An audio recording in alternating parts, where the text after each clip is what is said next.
Hi, everyone, and welcome to our interview with Sandipan, who has improved by a massive 130 points to a 755 score with a perfect Q90, a DI89, and a V83. Congratulations so much, Sandipan, and thank you so much for coming here today. Thanks, Eva. Thank you so much. So I've been your mentor and I know you pretty well, but for our audience out there who don't know you, right? Can you give us a quick intro? My name is Sandipan. I graduated from IIT Kharagpur at 2022. I've been working as a software engineer at Oracle for the past 2 years. And my GMAT journey, I started my preparation in February. I gave my first initial test on March. I thought that it would be a bit easier, but yeah, it didn't turn out. I got a 625. But Mhm. the good thing is I could figure out where my mistakes and where my weak point was. Then again, I took a 1 month break on around like the remaining of the March. And then from April, I started preparing again for the GMAT. I know where I had to improve. And yeah, this time I moved a lot more strategically. And Understood. And then you kind of joined eGMAT in May, and yeah, now it's then been I joined, I think I joined in April or May. Yeah, what, like May. around those I think the first week of May is when that last week of first April. week of May. Yeah. Yeah. And now we're sitting here in July with that 755 score, right? So massive, massive improvement there. And like you said, this is your second attempt at the exam. You've been studying since February, right? So you've been putting in a lot of effort. Looking back at your journey from 625 to 755, what was the key challenge that you had to overcome to reach that 100th percentile? The main thing that struck me out in the initial exam was my time management, of course. So I did before that I didn't took a lot of mocks. I took the official 2 mocks that comes for free, but apart from that, I didn't solve any additional questions on those things. Like not much of them. I did solve, but not much of them, and not considering the timing thing at all. So I figured that yeah, the time management is the main issue that I need to figure out how to do it. Understood. And as we'll deep dive and as we'll figure out, Sandeepan actually finished the quant section with 20 minutes to spare and overall improved quite a bit on verbal and DI time management as well, right? So I think we can safely say sitting here now that you've conquered that challenge wholeheartedly, right? So that's very, very well done. Let's now, I think, dive in and really look at some of the key aspects of that 755 score. And I think we should start off with DI, where you started out with a D79 and now you've improved to a D89, which is a 100th percentile score. Along the way, you've really, gone through the eGMAT courses, you've imbibed a lot of the concepts and the processes.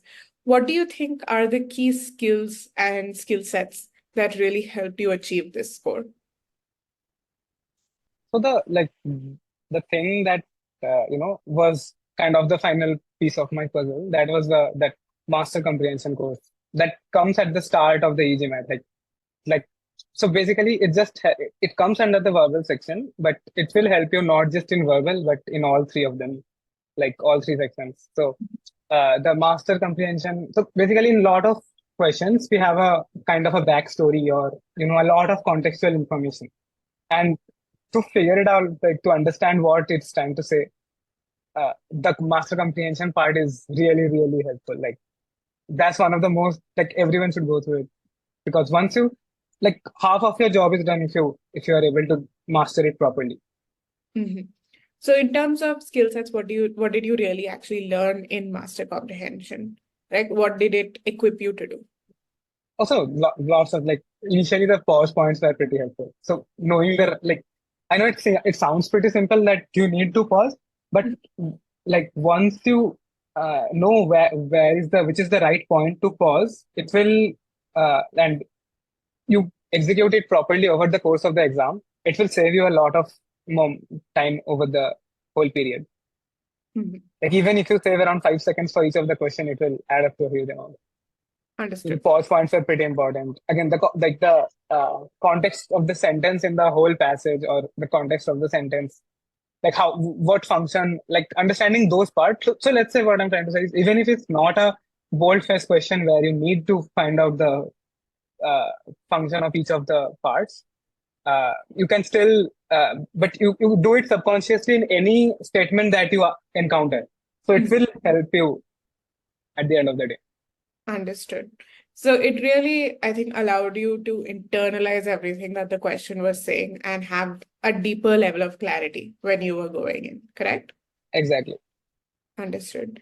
And I think an extension of that in the particular DI context was also learning how to own the data set, right? Which is something that comes in to help you navigate all that data that you get, right?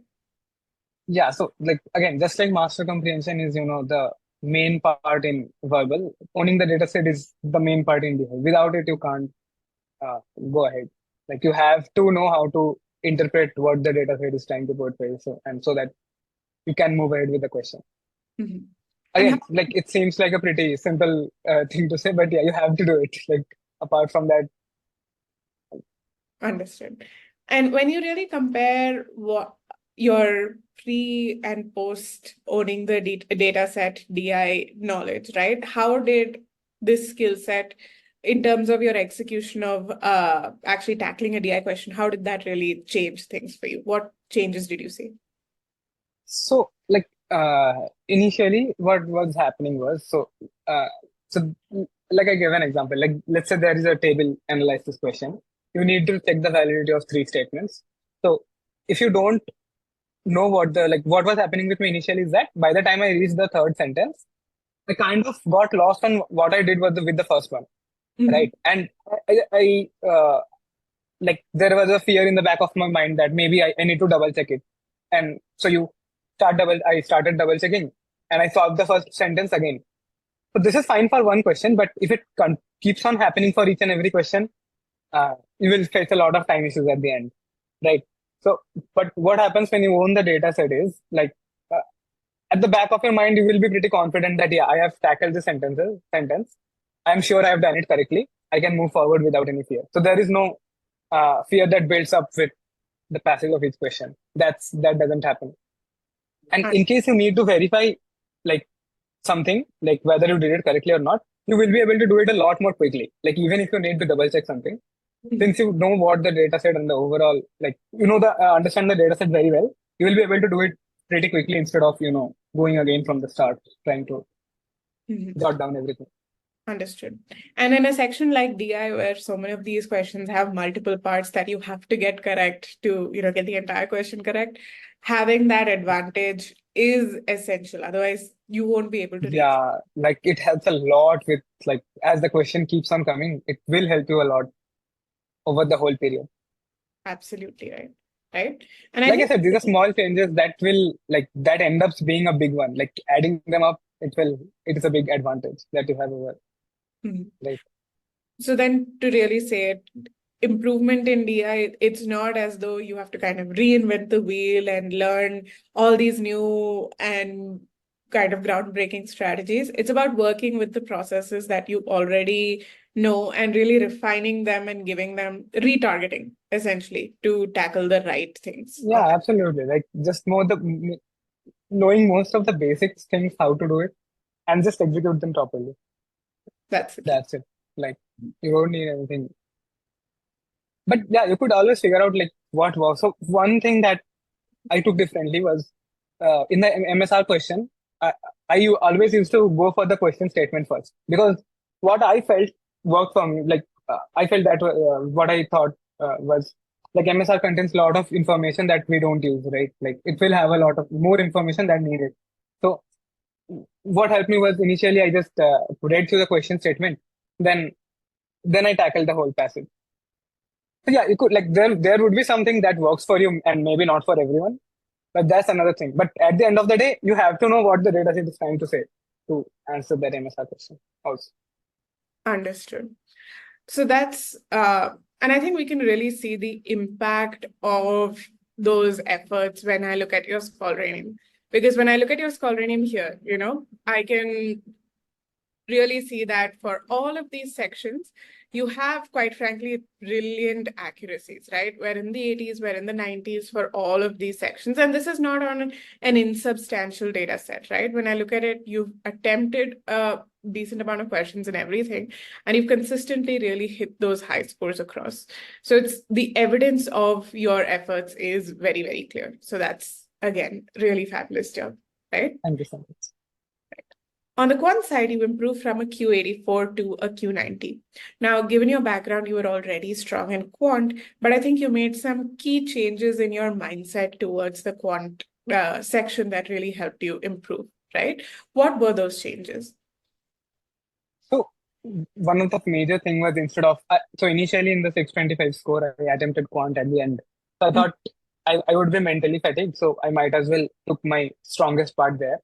But in the last attempt, I attempted the quant first, right?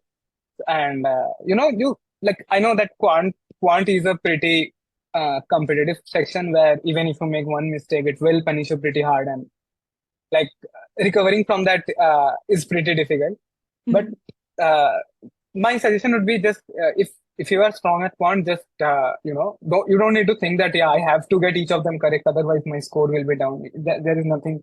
You don't need to think like that, right? You can just think of it as it's quant is like a strong suit to you. You might as well flow easily through it. Like don't think of it as an exam where you need to get everything right. Yeah, so that's I would say the key piece was my approach for quant was. So it's shifting from one, tackling your strongest section first, and two, not being so focused on that final result of, okay, I have to get every question right in quant, but focusing on that variable that you had in control, which is the question in front of you. Yeah, the present question. So it's a good thing, right? Even if you think you have made a mistake, you can always come back and review it and make it correct. So there is no need to get stressed out on that. You have to make it correct at this moment, at this time. Just do your best and go ahead. Do a good job as much as you can. Yeah. Very good. And I mean, you've obviously done that in spades because, like I said at the beginning, you had almost 20 minutes left on the quant side of things, which you just used to review and sneak in essentially what was the second break, right?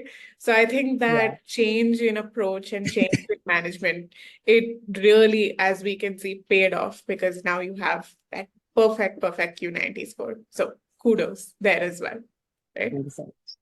All right. Now we come to verbal. We've already discussed how master comprehension was such a key piece, and we can see that it really helped across not just verbal, but DI and quant as well.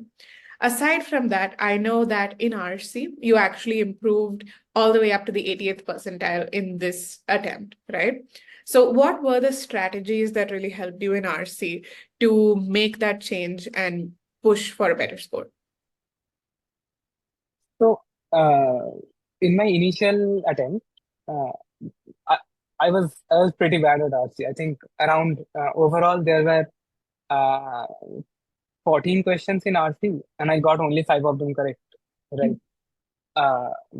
So I knew that on this other side, I knew CR was good. Like I made only I think one mistake in CR, but what I didn't notice was I spent a lot of time on the CR also, which I could have afforded on RC and maybe got. So that's one of the things that I had to fix, like, balancing a time between CR and RC. So again, master comprehension is the ultimate, most important thing, is the central piece, for doing good in RC. Not just RC and CR also, because you need to understand what it's trying to say. And so in RC, what worked for me was I used to spend more than average time on the first question. I took my time with it. I gave it extra, like more than if I see my stats on Scholaranium. So in almost all of the RC first question, my time taken is more than the median time, like almost 1 minute more than the median time. But over the subsequent questions, they were covered up because I took very little time on the subsequent one. So yeah, like maybe this. So you need to figure out what works for you. I felt that this was working best for me, so I went ahead with this one. Mhm. And another thing that happens with practicing, like I said, Scholaranium has a lot of practice questions. And when you practice a lot of questions, the thing that helps is in exams you will have some setbacks, right? So in my case also, at some point of the passages I found that I'm losing my focus. I find it difficult to concentrate, right? But if you know the right strategies, how to guide you through it, in exam tips we know keep your focus, but how do I do that, right? So if you know how to bring your investment back into the passage, how to get yourself interested, right? Even if you push through some of the questions, maybe not execute the whole elimination process of the wrong answers, and even if you don't do it properly, but if you rush through them, there is a high chance that you will get it correct if you have the right approach to it. Understood. So On the again, other hand, that if you, approach piece yeah, was the most important thing for you, yeah. right? So I So, think, if let's say around question number 16 to 23, I'm having a time crunch, right? So if I am if I don't know how to keep myself invested on those things, there is a high chance that I will take a wrong guess and move forward. But if I have that mindset on how to keep my focus and don't panic, then there is a high chance that even if I read the passage once hastily also, and if I don't eliminate all the wrong answers, there is a higher chance that I will choose the correct one, like mm, based on uh, experience or gut feeling. I'm probably looking for that word, gut feeling. understood. So looking at all three of these sections, right, DI, verbal, and quant, it really looks as though one of the key things that helped you make the change to 100th percentile, the improvement to 100th percentile, was changing the way that you looked at these question types and changing the way that you approached the test as well, right? What you valued as Exactly. important, where you put your focus and effort, those things have changed dramatically. And I think that's also led to that dramatic change in score as well, right? So Yeah. kudos on that front. Thank you so much. Yeah. So as we really talk about the process, as we really talk about things like master comprehension, owning the data set, and so on, one companion that you had across all of this, and you mentioned briefly, was Scholaranium, right? Which, for those of us who don't know, it's the question bank, is the question platform on the e-GMAT platform, right? So how important was having Scholaranium as a tool during your second GMAT journey?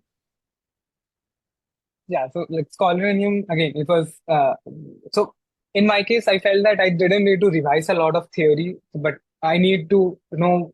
So one of the main things that I needed to figure out was my test taking strategy, right? How do I need to figure out what should be my approach and what should my strategy be? So in Scholaranium, you have a lot of questions where you can experiment with, you can dive deeper into how to solve this kind of questions, and you can experiment with yourself and see what works best for you, right? And so another thing is that a lot of there are other options for creating custom quizzes, Mhm. but the thing but the thing that occurs usually is they don't allow you the customization that you need. For example, let's say you make a custom quiz saying uh, You mean three. outside the platform? I mean, outside the Scholaranium platform is what you're talking about. Yeah, so in general, you get a lot of platforms uh, elsewhere where you can create custom quizzes. But the Mhm. issue that comes with it is, let's say you specify that I need 14 RC questions and I need 9 CR questions, right?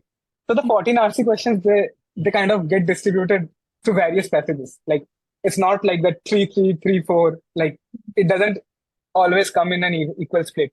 You may get even 5 passages, whereas but that custom quiz is not a reflection on how it will be in the original exam, right? So it's Mhm. not accurate. Whereas in the Scholaranium, you get the option to choose the number of passages exactly, and Mhm. even whether you want the passage to be hard, medium, or easy. So Mhm. it's a very the amount of customization that is available to you is pretty very good and really well executed in the platform. Same for Understood. the MSR. Like you may end up with 3 MSR questions, but 3 from different passages. Then it's of no use, right? Understood. So essentially, Scholaranium helped you replicate that test environment time and time again, and then tweak the parameters of that environment, so you can kind of face all these different scenarios that you might Exactly. face on that test day, right? Very well. All right. So you had the course, you had Scholaranium, but you also had a mentor, who was me, working with you throughout this phase of your prep, right? And you were part of something called the Last Mile program. So, two people out there, what value does having a mentor really play in your preparation, and what value did it add? Yeah, so having a mentor is like helpful in lots of ways. Like, the experience that comes with having a mentor, you don't always so the experience that you need to go through yourself, it will take a lot of time. You just get it with a mentor, right? Mm. Who will be able to help you out. Like what mistakes I should have made, what are the usually mistakes that people do. I can know that. So the couple of things that really helped me, was like I initially thought that I am not so good at verbal, so I need to be the best at verbal. But like you said, like you don't need always to attack your weakest point. You need to, it's like exactly, it's not hard working. You need to smartly work at it. So you need to figure out like quant is my strongest. I will make it even stronger. I will verbal is not so good. I will take it up to this much. I don't need to get a 90 at verbal, right, to get a good score. So balance out the whole thing. So, and the proper strategy is very important. Like initially, I remember in my first attempt, I didn't practice quant that much. I didn't practice TI that much. I only kept my focus on verbal. Like I need to be very good at verbal, but you don't need to be very good, right, to get a good score. You can properly optimize your plan and try to go ahead with it. Absolutely right. Right? Okay. And along with it, the last day suggestions that I know, like those are pretty common. Like don't get stressed, don't uh, hydrate properly, and all those suggestions that comes usually on the exam day. Like it's good when you hear it from someone that you have been working with the past 2 months. It makes a lot more impact on you than compared to reading it somewhere online. Mhm. Because then it's kind of personalized to you and not to Yeah, the. it will have a deeper impact. It will be etched in your mind, right? No, absolutely right. Right? Okay. Yeah, and Um, in general, having someone along with you in the journey, it helps. Like you know that if you're facing any difficulty, like you can ask them. Absolutely right. Right? Okay. So now we've had these 2 months of prep where you've put in the right kind of efforts across all the three subsections. You've met the right kind of metrics. Your mock scores were all really good as well, right? In that 700 plus kind of a range. And then came test day. Do you have any key insights to share from that test day experience? So one of the insight would be like take a test center that is good, well reviewed. Like if you are taking it in person at a test center, choose the test center properly because it has a lot of impact, right? You may be very well prepared, but if your test center is not good, it has a lot of noise coming from them. It's not good, right? Mhm. And apart from that, I'll like yeah, these may sound generic, but yeah, these are the ones that help most. Sleep properly. Don't don't exhaust yourself mentally before the exam, right? Uh, Properly hydrate, keep yourself calm. Like you have done a good job over the past month. It will work itself out. So there is no need to panic and just Understood. do your best. Understood. So, in terms of, like we said, you've made that 130-point improvement, and you're a very different person now who has attempted the and given that 755 attempt versus the person who gave that 625 attempt.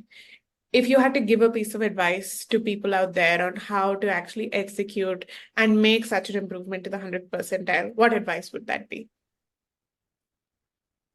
So one thing is don't so GMAT don't like any other exam, don't rush into the preparation like with your head first. Like just first figure out like what your strategy should be, what your approach should be, how to tackle and then gradually as you move forward, you will see different problems that arises. Like you will find your shortcomings.